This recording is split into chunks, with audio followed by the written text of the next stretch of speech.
was on this whole Keir Starmer, Peter Mandelson thing. I really wasn't going to do any more videos on this whole Keir Starmer, Peter Mandelson thing because I'm sure you are all as fed up of it as I am.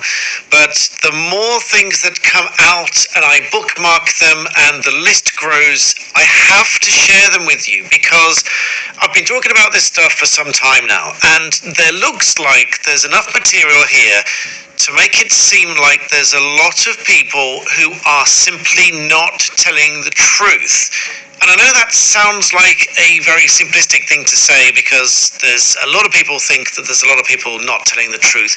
But when you put these things together in the way that I'm about to show you, it to me feels unequivocal that they are all misleading Parliament and misleading the country.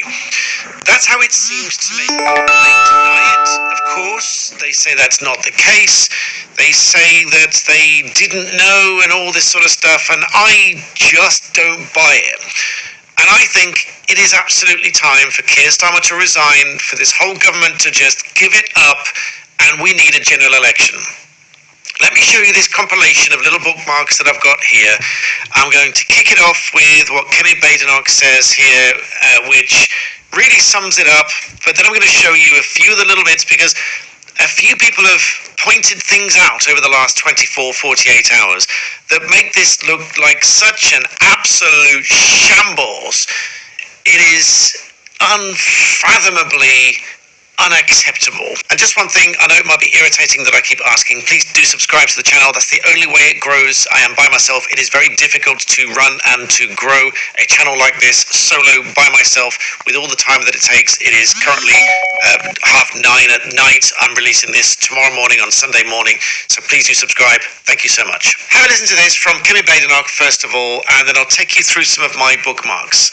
Listen to this. What we have seen is deliberate dishonesty. It doesn't matter which of the stories the Prime Minister has told us. He has lied, and that is resignation time. The fact is, he told us that Mandelson had been cleared by the security officials, that he passed security vetting. We now know that that is not true. That's misleading the country. It's a breach of the ministerial code. He told Parliament that full due process had been followed. It's clear that that is not the case. Misleading Parliament is a resignation offence. We now find out that The Guardian has got documents which were not released to Parliament as part of that big release of documents surrounding the appointment. That is a cover-up. That is a resignation offence. He claims not to have known any of this. It is utterly preposterous that throughout this period the Prime Minister did not know that Mandelson failed the security vetting, and all the questions we've been asking over the last 7 months, the Prime Minister expects us to believe that he, the Chief Prosecutor, never asked what happened with the security vetting. It just doesn't add up. And so that's starting with the last thing that she said. He, as a previous Chief Prosecutor, the argument that he didn't ask these questions is just simply ridiculous. Now, starting with a few of the other things that she said here, that Keir Starmer had repeatedly said that the process was followed and he was cleared vetting and so on. Let's go to one of those, which was this one here that I have played before, where again confirming that the process was carried out and that gave him clearance for the role. So we're going to walk this through bit by bit. This was him previously saying that he had been cleared for the role. Let's remind ourselves of what he said here. Was then, I should add, security vetting carried out independently by the security services, which is an intensive exercise that gave him clearance for the role, and you have to go through that before you take. Gave him clearance for the role and have to go through that, he was about to say. Up the post. Go through that before you take it. Did you know if you live in the UK and are over the age of 55, you could be entitled to £10,000 in funeral protection for just £4 a month? And the best part is you and your family are immediately protected from day one. That's crazy. So if you don't have funeral cover yet, you need to see this. By clicking the Learn More button under the video, you'll see the same quiz you see on the screen right now. It only takes 30 seconds to answer a few quick questions and you'll see if you qualify for this protection right away. Thousands are qualifying daily for this unmatched cover. Don't leave your family at risk. Protect them now. Click the Learn More button below and see if you qualify today, or don't do anything and miss out on this simple solution to protect your family's future for just £4 a month.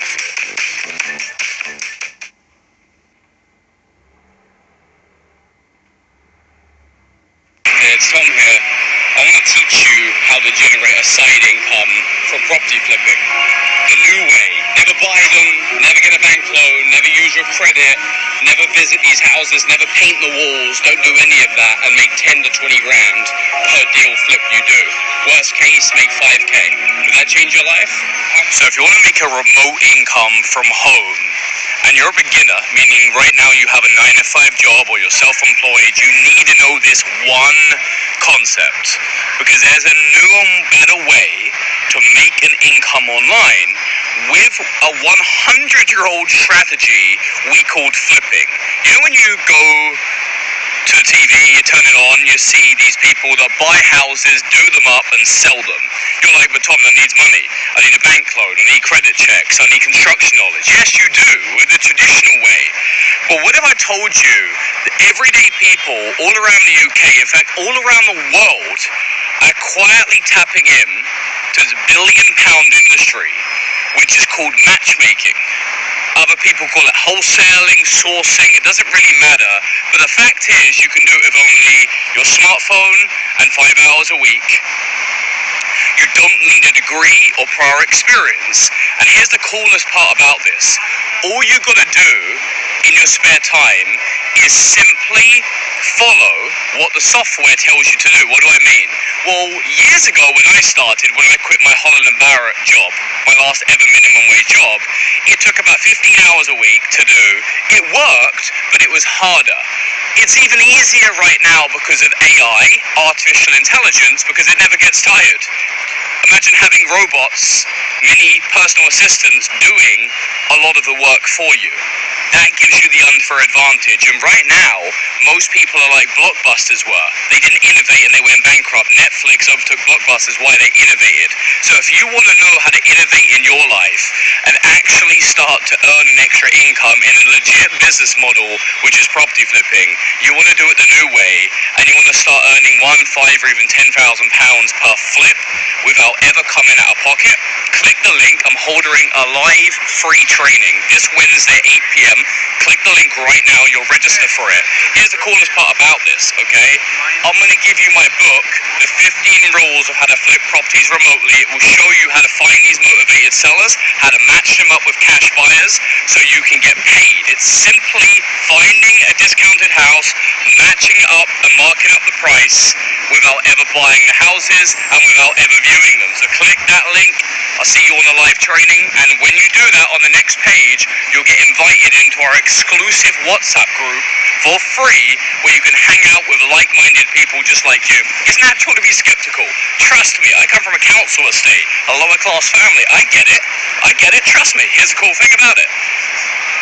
Don't be too skeptical, otherwise you'll lose because you're closed off yourself to opportunities. Here's the thing, listen to people that attended just like this. When you click that freaking link, which you should do, hang out with people in WhatsApp. You actually see like-minded people. It's a free training. I'm doing it for a selfish reason. I've got a way to actually make money with you when you succeed. I'll talk about that more in the training. Hey guys, it's Tom Wade here. I'm with some of my masterminds. Have you had fun today, guys? Yeah? Would you recommend it to any other people want to get started?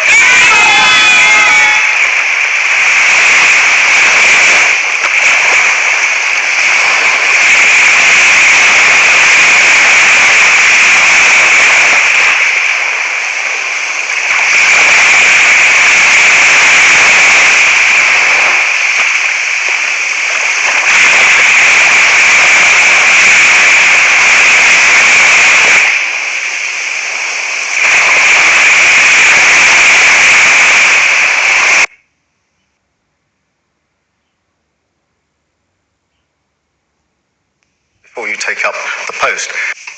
And you have to go through that before you take up the post. So, this was Keir Starmer unequivocally saying that he went through the vetting gave him clearance, which you have to have before you take up the role. And on numerous occasions, he's said in Parliament that he went through this whole process and so on. So he then says that he didn't know that Mandelson had failed the security vetting until the last week or so, which I think is absolute rubbish for a number of reasons. One of which is this clip here. This was from September, when all this blew up in the first place. Listen to this in Parliament when MI6 had refused to clear Mandelson, and it was spoken about in Parliament. Listen to this. As if not already bad enough, this murky affair has been thickened by the fact that a source from MI6 has reportedly claimed that they failed to clear Mandelson and warned that his links to the man I still refuse to name would, quote, compromise him. Downing Street pressed ahead with the appointment anyway. As if... So that was in Parliament in September. So no one can really say they didn't know, unless, of course, they have absolutely no idea what's going on with that appointment of that person, considering it really ought to be the Prime Minister's business whether there's a source in MI6 saying that he failed the security vetting. So that's one thing, okay? Next, there's this letter here from July 2025, which is from Oliver Robbins, who's now, in my view, being the fall guy. Sir Robbins here being the fall guy. And the bit that's highlighted, this is written to Richard Holden MP. Thank you for the letter of the 30th of June. I'm replying head of His Majesty's Diplomatic Service. Given the Diplomatic Service Code is the relevant ethical code for Lord Mandelson as ambassador, Lord Mandelson is aware of his obligations under the code. Lord Mandelson, the highlighted bit, was directly appointed to the role by ministers to take advantage of his political experience and skill, and here now will continue to apply the code, etc. So, emphasis, he was appointed to the role by ministers. Bearing in mind Sir Robbins is now being the fall guy, in my view, for this, to say that they overruled the security vetting, etc., to appoint him to the role, appears to be absolutely false, because this letter from July 25 says that he was appointed by ministers. If that wasn't enough, here is a session with Sir Robbins himself.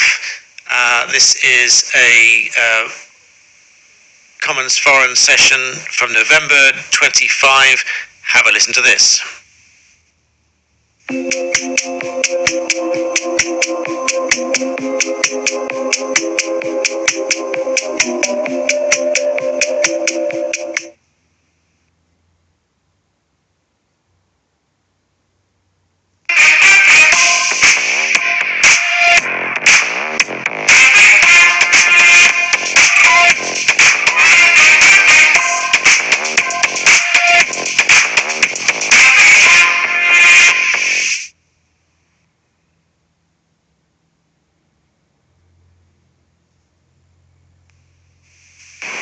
CDO have a different view about who should be recommended for the posting? By the time we're describing, it was clear that the Prime Minister wanted to make this appointment himself, and had therefore I understand that the FCDO was informed of his decision and acted upon it, and via the Foreign Secretary sought and obtained the King's approval for the appointment. But we were, in this particular case, as Chris has explained, the Prime Minister took advice and then formed a view himself, and we then acted on that view. So Prime Minister Keir Starmer took advice, essentially gave instructions, and they did as they were told. So it wasn't, on the face of it, the Foreign Office overruling anybody. It was Keir Starmer saying that this is what he wanted to happen. And that was in November 25, not last week. And despite all of that, we get this letter here from another MP, written from Seema Malhotra MP, which is dated the 16th of April, which appears not to correspond with anything that actually happened, and says Peter Mandelson's developed vetting was carried out by the independent security vetting team in the normal process. The process was expedited but conducted in the usual standard set for developed setting and was completed in advance of him taking up the post in February. But completed suggests that he passed it, which he didn't. This letter was written just in the last couple of days, and this appears to be false. This needs investigating. But then also, we have David Maddox here, who says, just pointing out that I broke the story 7 months ago that Mandelson failed the vetting from the security services. He's writing for The Independent, of course, and we can look at The Independent here, and this was the Independent article from September, the 12th of September, concerns Mandelson did not pass MI6 vetting for the ambassador role, but Starmer appointed him anyway. This was literally in the news in September, which I remember reading, and I don't see how Starmer can now say, well, he didn't know until a week ago, when it was literally in the papers. And that came from another post here from David Maddox, which was where he said, I don't normally publish conversations with Downing Street. This is basically him saying, look, believe me, this is what happened. This is where it came from. He said, I don't normally publish conversations with Downing Street, but this was my initial exchange with Downing Street's then Director of Communications over the Mandelson failing vetting on the 11th of September last year. He says, hi, Tim. I've been told by 2 sources now that Mandelson, in fact, did not clear vetting with MI6, but the PM pushed his appointment anyway. The problem was China, not Epstein, though. Is there any comment on this? Signed, David. And the response very simply was, vetting done by the Foreign Office in the normal way. So they're directly questioned on the failing of vetting with MI6 back in September. If that's not enough, then you can see there's a written transcript here of the video clip you've just seen, where he said, in this case, the Prime Minister took advice and formed a view himself, and then we acted on that view. So they did as they were told, essentially. If that wasn't enough, then there's another clip here, another post here, where Yvette Cooper has reportedly been saying that she was unaware that Mandelson failed the vetting until 3 p.m. on the 16th of April, a couple of days ago, at the time of recording. And says it means that despite Keir Starmer ordering an investigation into what the Foreign Office knew on Tuesday night, Cooper, who was in charge of it, wasn't told. Apparently. But that doesn't seem to be true either, for the following reason. We've got this letter here, which was co-signed by Yvette Cooper, who claims not to have known until 3 p.m. 2 days ago, and Sir Robbins himself. Only this letter, again, you guessed it, was from September last year. And this was to the chair of the Foreign Affairs Committee. Thank you for the letter of the 12th of September regarding the withdrawal of Lord Mandelson as ambassador to the United States and the vetting process undertaken as part of his appointment. As these security vetting procedures are independent of ministers, I'm writing to jointly with the Permanent Undersecretary for the Foreign Office, obviously Sir Robbins, and says, among other things, after Peter Mandelson's appointment was announced on the 20th of December 24, the Foreign Office started the ambassadorial appointment process, including national security vetting. The vetting process was undertaken by the UK Security Vetting on behalf of the Foreign Office and concluded with DV clearance being granted by the Foreign Office in advance of Mandelson taking up the post in February. As you will understand, we do not comment on the details of individual clearances or national security as a matter of course. The government's national security vetting charter includes undertaking, etc., personal data, GDPR, blah, blah, blah.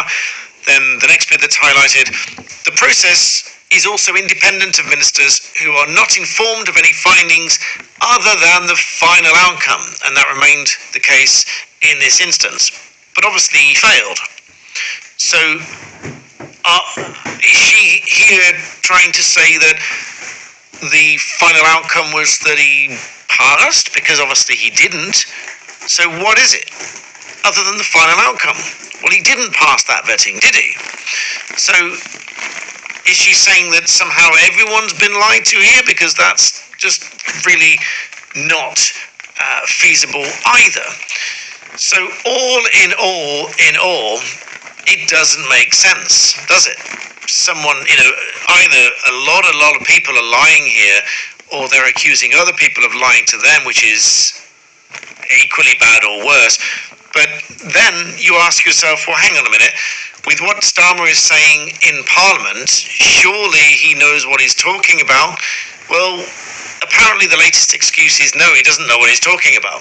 Before I became a dad, I realized I can't just keep ignoring my pension, because it wasn't just my future anymore. Like most people, I had a bunch of pensions scattered from old jobs, and I had no idea where the documents were. And it felt like there was money locked away that I couldn't even access. Sorting all out felt overwhelming until I found... Excuse is no, he doesn't know what he's talking about.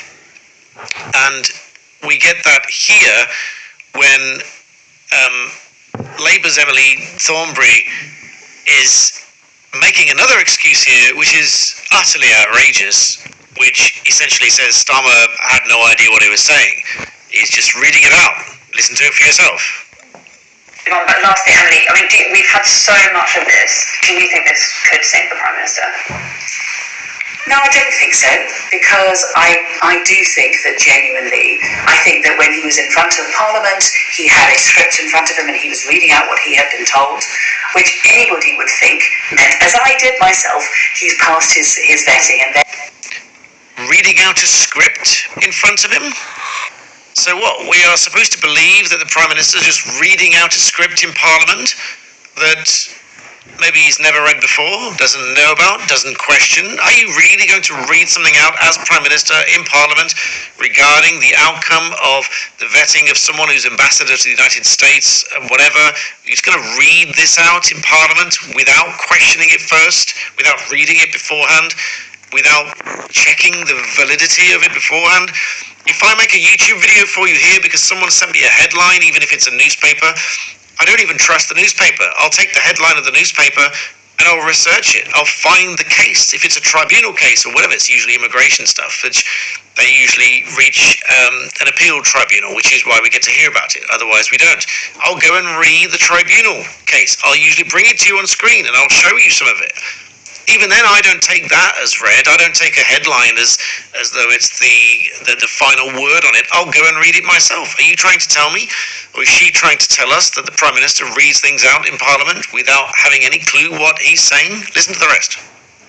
And when he's in Hastings and he's being asked and he's just answering, he's going, well, he passed his security vetting, because on the basis of what he's been told, he's presumed.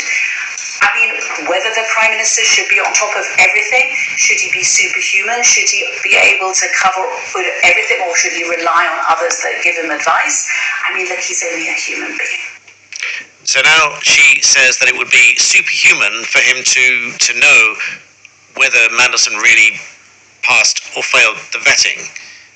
Is that really what we're being asked here, to believe that it's unreasonable to expect the Prime Minister to know whether an ambassador to the United States, arguably one of the most important political ambassadorial positions of this country to another country, that he just relies on the notes in front of him, reads it out in Parliament as the Prime Minister without questioning it? Doesn't add up to me. One way or another, he has misled the House, because he said that he had clearance for the role when clearly he didn't. That's just not the case. And, repeatedly, again and again, whether Prime Minister's questions, the spokesperson for Downing Street, numerous times, numerous broadcasts, emergency debates, again and again, due process was followed. Vetting was done in the normal way. It was extensive vetting. Again, due process was followed. Due diligence was undertaken prior to the appointment, part of the established process. All the appropriate steps had been followed. The independent advisor looked at it, and the relevant process for the political appointee was followed again and again and again. We are being told that everything was done properly. And that seems simply to not have been the case. And so we come full circle to what Kemi Badenoch says here. Either he's knowingly misled the House and he should be resigning, or he's misled the House because he had no idea what he was saying and it's completely incompetent and should be resigning. All of which based on what I've just showed you here from Kemi Badenoch, from all of these different bits of evidence, letters and so on, and of course from news reporting, from messages from a source put to Downing Street back in September that it apparently failed this security vetting. Absolutely unbelievable that this was reported back then, and they're trying to tell us that they only knew in the last week. We are not being told the truth somewhere here. And as the British public, we deserve to be. And I, for one, am totally fed up of decisions that are going to be tearing this country apart, from business-wise to social cohesion, arguments of two-tier policing, arguments of two-tier justice, whether there is pressure on the judiciary or what. I've always believed that all of these things are independent, but now it really starts to make you think there's just something not right here. And so we really need to get to the bottom of this, and this government needs to go, and certainly this Prime Minister needs to go. That is my view based on everything here, and based on what people have said. I absolutely agree with that. Let me know what you think in the comments. As I said, I thought I was done with all this, but with my bookmarks adding up, I bookmarked these things to think about, to talk about, and there are too many. Now, there are too many little bits and pieces put together make quite a damning story that they all knew about this 7 months ago. They can't now say they only found out 2 days ago or a week ago, or that they weren't told or they were lied to or something else. It doesn't make sense. It doesn't add up, and I think we're being lied to. And this is utterly outrageous. Let me know what you think in the comments, but we do need, Labour was right about one thing. We do need change, but this isn't it. Please do subscribe to the channel. I'll see you in the next one.